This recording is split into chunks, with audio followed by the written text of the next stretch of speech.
Hello everyone, welcome back to Classic Automotive Services.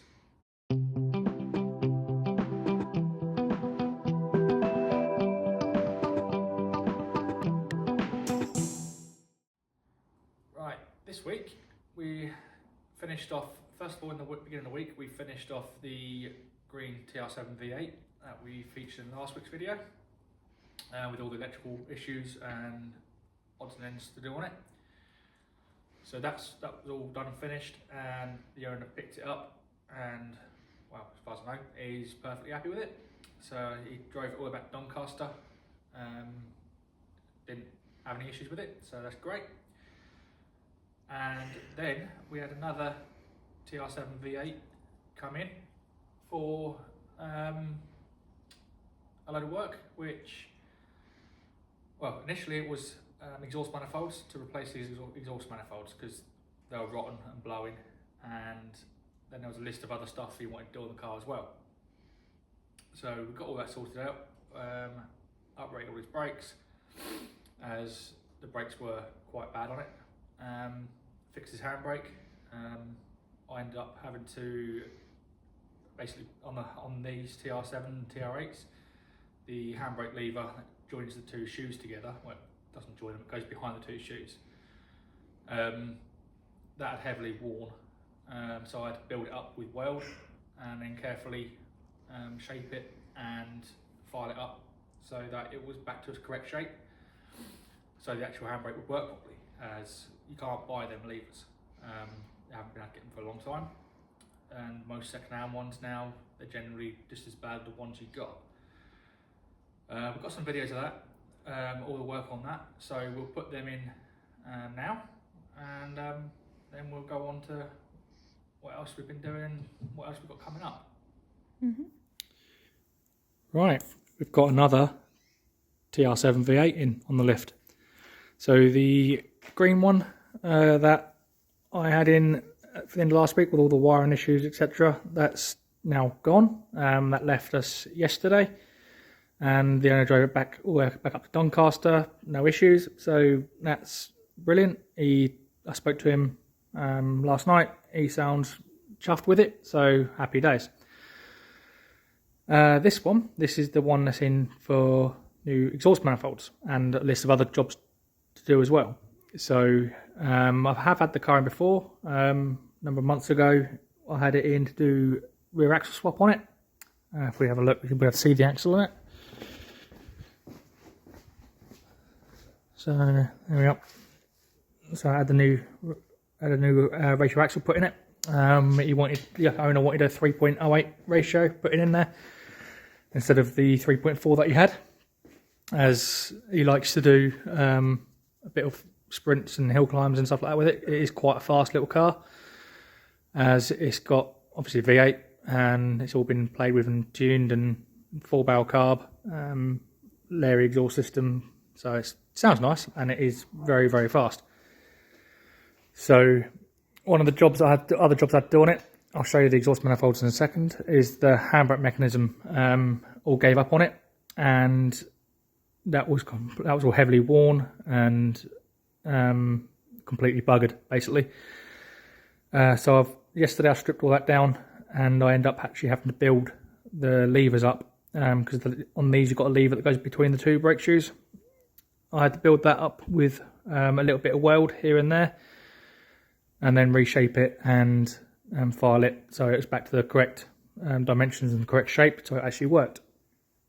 The owner has also said that his brakes aren't the best, and when I road tested it yesterday, admittedly, no, they're not. You just probably see from that disc that has been getting quite warm. If I move the camera, you can see some browning, some bluing on the discs. It hasn't warped the discs. I have put my DTI on it and checked it, so luckily the discs are good. It's got the Capri upgrade. It's got the vented 2.8 Capri discs, and it's also got the Capri calipers. Maybe might be better with the Austin Princess 4-pot calipers, but he's sticking with this setup at the moment. It's already got braided lines and everything on it.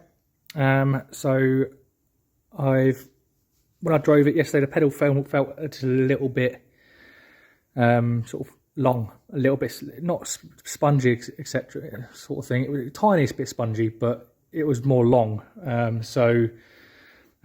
reckon that the brake fluids got too hot and boiled, and that's one of the issues.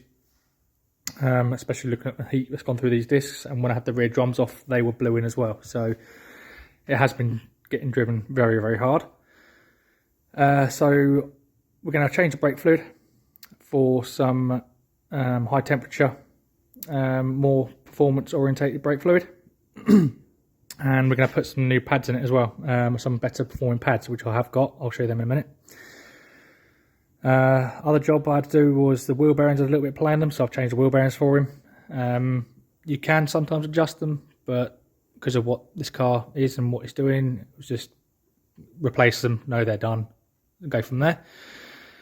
So that's where we're up to so far. I have got the exhaust system off of it. It's down there. I've got to do some alterations to that to make it fit properly, as it was pretty much touching the fuel tank, which obviously you do not want a hot exhaust actually touching your fuel tank. So I've got to alter that part of the system. The manifolds are down here. Now, this one is the worst one. So we've got a nice great big hole straight in the bottom of it, and then it's actually cracked and blown it apart there as well. You can see from the soot around it, it's been blown away. If I get out of the light, if you see from the soot around it, it's been blowing for a while. So yeah, so that's them. So I have got new ones in the box. I'm just waiting for the exhaust wrap to arrive. So we're going to heat wrap them to try and keep some of the heat out of the engine bay. Plus, I know people do argue whether it makes a performance difference or not. Yes, it does, as hotter gases actually flow better than cooler gases. So if you keep the gases hotter for longer, it's actually easier for the engine to push them out. So yeah, it will have a small performance increase. I don't think you'd really notice it on this, but it does have benefits.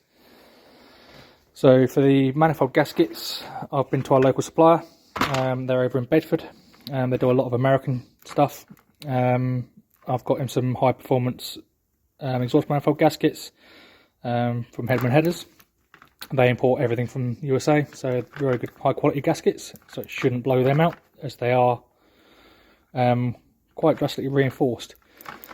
And then for brake pads, we've got, at the moment, it's got standard ones in it.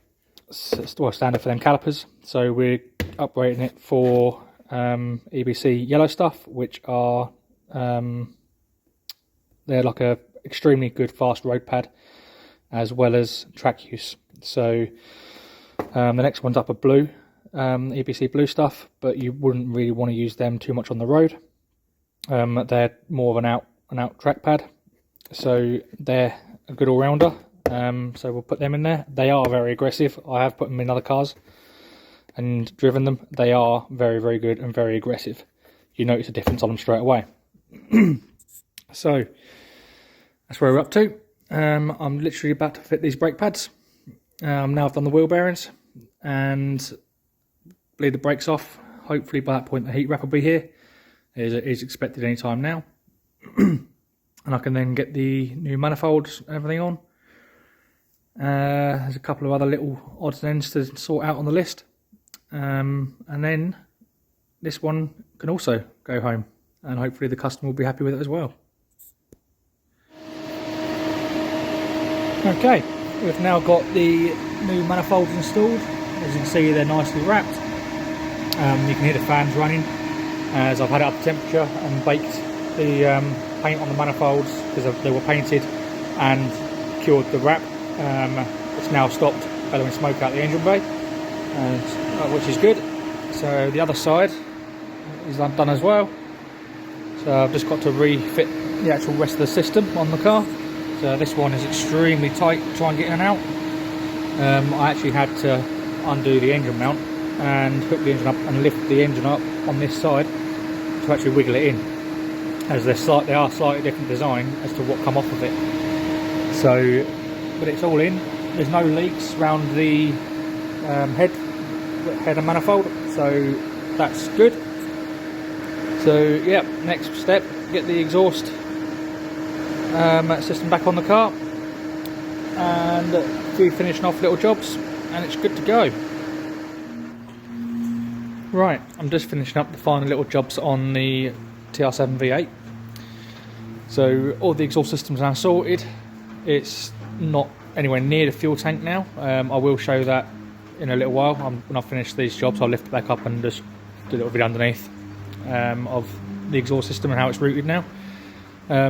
It is now, well, as it should be. It's got a good 1.5 to 2 inch gap away from the fuel tank, which is excellent. Also all the manifolds are done. Wheel bearings, I've changed the wheel bearings for him as they had a slight bit of play in them. New brake pads on the front, upgraded brake pads, done the brake fluid flush. There's a long list of little odds and ends on it, but I'm now just in the process of sorting out his instrument binnacle, as some of the bulbs weren't working. The ignition light doesn't work, and one of the indicator warning lights didn't work. So I've now got the indicator warning light sorted, and I'm just about to test the ignition circuit by earthing the fault wire, as I can't see anything wrong with the actual back of the binnacle. So I've got the binnacle out, as on the backs of these binnacles you've got a printed circuit board. I'll show you one in a second. I've got a spare one, but I've now, if I flick the hazards on, there we go, we've got the indicator warning lights working.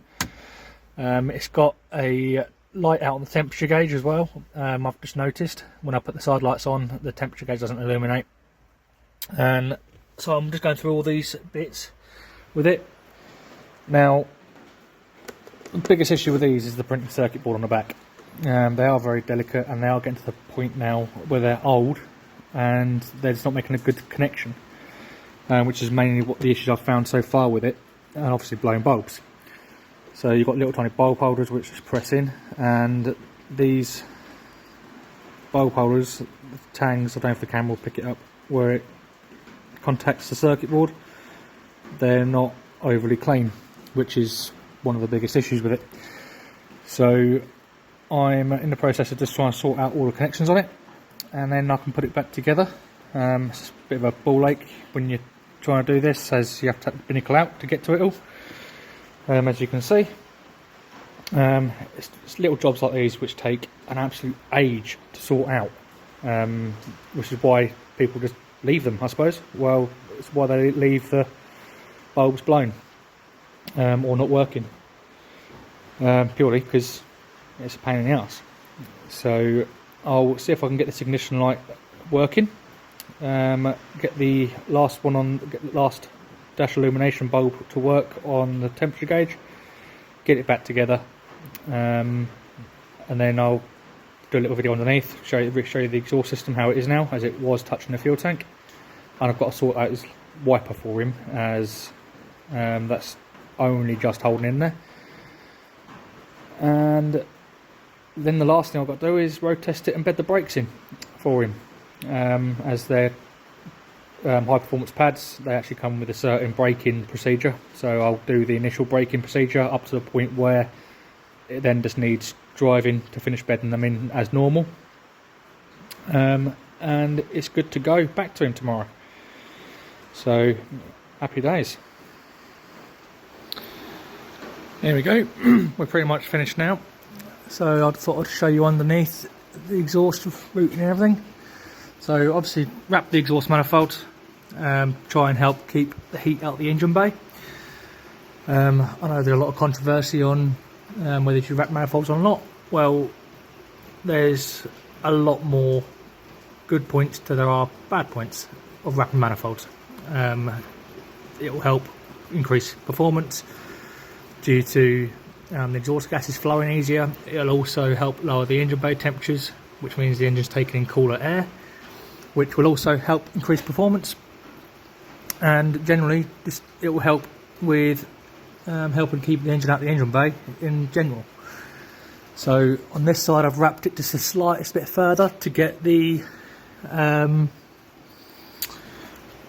heat, also to keep the heat away from the slave cylinder. So I've got it coming past the slave cylinder, so that'll help keep the heat off of that.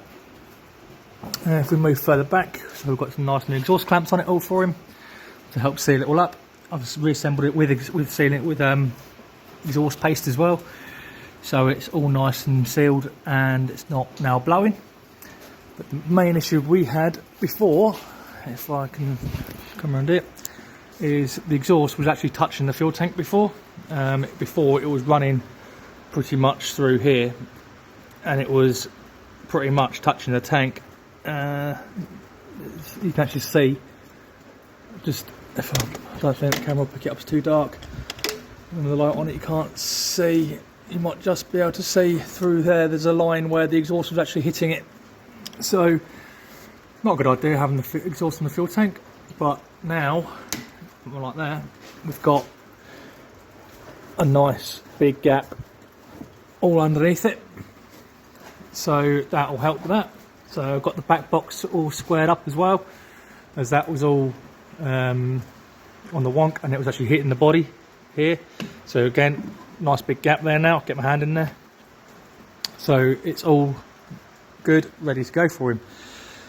I've also re-stone chipped a couple of bits underneath where the stone chip would come off and it was starting to go rusty. So I cleaned it up with the wire wheel, rust treated it and re-stone chipped it for him as well.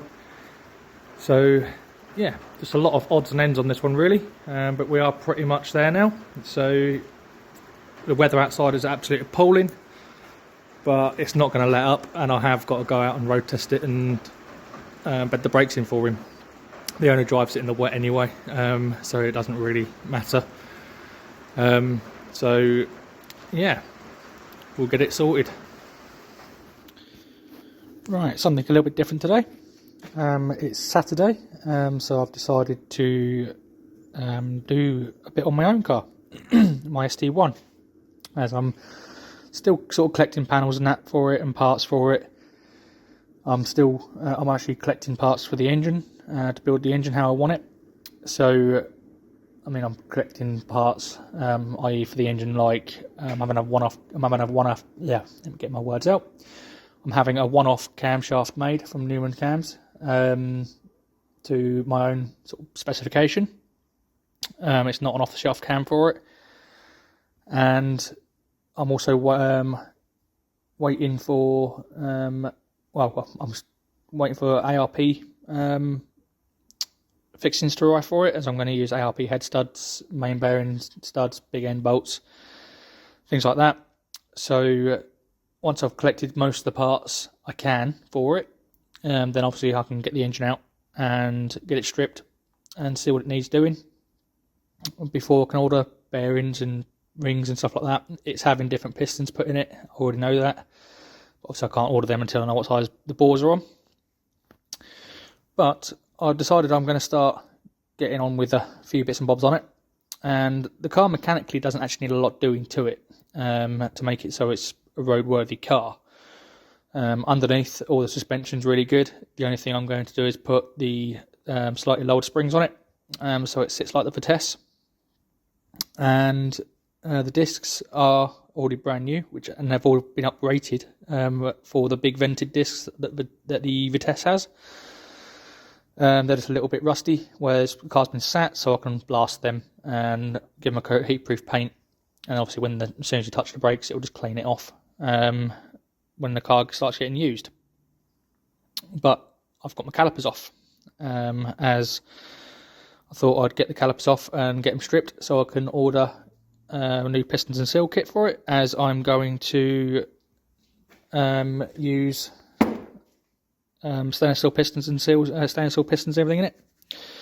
So I've got the calipers off and I've got them stripped, and someone's painted them a horrible thick gold paint all over them, so they're quite nasty.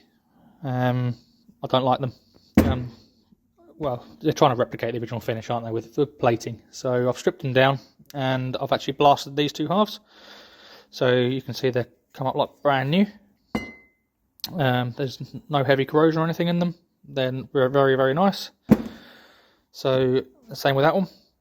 And I can then get these off to the platers, and I'm going to get them plated in the correct gold sort of finish. And then when the rebuild kit arrives, I can just put them back together and they'll be like brand new calipers. So, yep, I thought it'd be nice to have a bit of a easier day today and do my own sort of thing with it, as I don't often get a chance to do it. So, but I mean, I've still got stacks and stacks of work to do, but today I just thought, no, I'm going to do a bit on my own car, as I haven't touched it since it arrived, since I bought it really. So I thought I'm going to at least make a start on it and start doing some bits and bobs on it, as otherwise if I don't, it's just going to sit there. But yep, so one down, one car to blast and get ready to go, and then they can go off to the platers. Okay, this upcoming week we've got the brown stag to carry on with and get sorted. So we're in the process at the moment of getting the paint matched to get the best match possible, so we can do the bits of paintwork on it. And then there's a list of jobs to do on it to get it sorted. Upgrade the headlights, etc. The owner wants LED headlights and that put in it.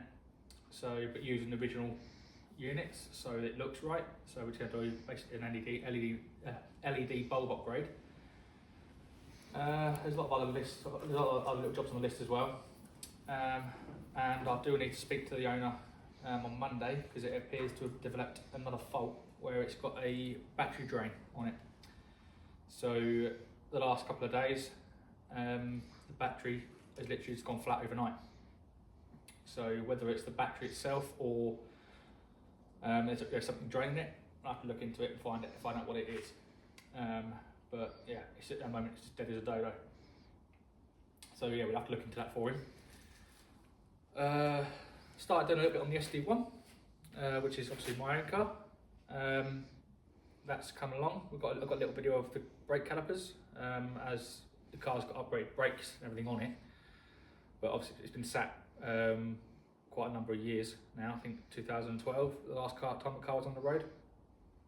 So, I mean, mechanically, brakes and suspension wise, the car doesn't need a lot doing to it to actually make it so it's roadworthy. It's just the basics. I'm going to rebuild the calipers and with stainless steel pistons and new seals and everything, just for peace of mind. New rear wheel cylinders. The discs on it are brand new, as it's got the upgraded vented discs off the Vitesse on it. So again, they're not available at the moment, which is good. But it's just, these brake discs are getting hard to get out of the TR8s and Rover SD1. It's getting ridiculous. But my ones are in good condition, and well, they are brand new. They've just got a little bit of surface rust on them where the car's been sat. So I'm going to blast them and then give them a coat of heat-proof paint to protect them. Then obviously, as soon as you start using the brakes, it will clean the paint off the brake surface, and they'll be good to go. And obviously, I've got to do the engine rebuild, but that's a little bit further down the line because I'm still collecting the parts for it. So I've got the calipers here. Got nice upgrade 4-pot AP calipers for it. I blasted them and got rid of all the old gold paint that was on them. So I've just got to finish giving them a quick clean out and blow out, and then I'm going to run a tap through all the threads this afternoon, so they're ready to go back to the platers. I've given the bolts a little blast as well, got the paint off of them, so they can be plated as well, along with the spacers, because obviously, like I said, got vented discs, so I've got spacers on there as well. So that's the calipers for my SD1. The Pauly Rover V8. Now, the heads are at the machine shop as well, with the block. So they're going to be hopefully towards the towards the end of the week. I can get them back, as the machine shop, they're always really busy, and the last engine I'd done with them, they did push it through and push it in front of a lot of people for me due to the circumstances. But so yeah, we're still waiting for the block and the head to come back, then I can start actually getting the engine back together. I've got the new camshaft for it now, which box is it? One of them's lifters, one of them's That is the cam followers, and that one, there we are. Got the phase 2 fast road camshaft for it. I've cleaned up all the valves, ready to go. So they've got to be lapped back into the heads. So well, I've got to recut the seats first, so all the seats are the same height, and then they can be lapped in. As like I said on the previous video, when we were stripping the engine, all the valve heights all over the place, which is now throw the preload out on your followers. So yeah, I've got to recut the valve seats and then lap them in. But that's pretty much where we are up to this week. We've got a very special Triumph TR8 coming in on Tuesday, owned by someone, well, it was owned by someone very famous, and it's also in a very rare colour. And the car itself is quite special as well, because it's not actually standard. So, but when that arrives, we'll then show you what it is and do a little video on it. As the owner hasn't seen it for quite some time, and he wants to see it as well, first as well. So yeah, we'll wait till next week to put that in the video, but it will be nice to see that, as yeah, it'd be really nice to see what they've done to it. But yeah, I think that is it. Oh, I've got another TR7 V8, not V8, sorry, black TR7 Premium coming in, I think towards the end of the week, for quite some substantial work, as the back axle's pretty much come off of it.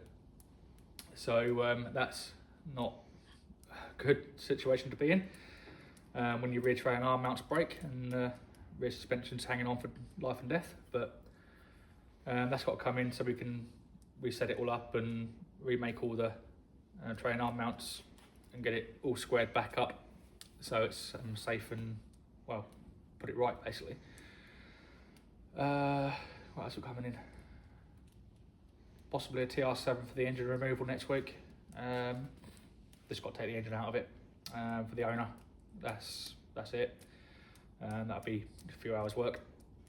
But I think that is all we have got next week, because I am trying to wind down some of the in and out jobs at the moment, so it'll free up some time to get back onto things like EWK and some of the other projects, so I can start getting some work done on restorations again.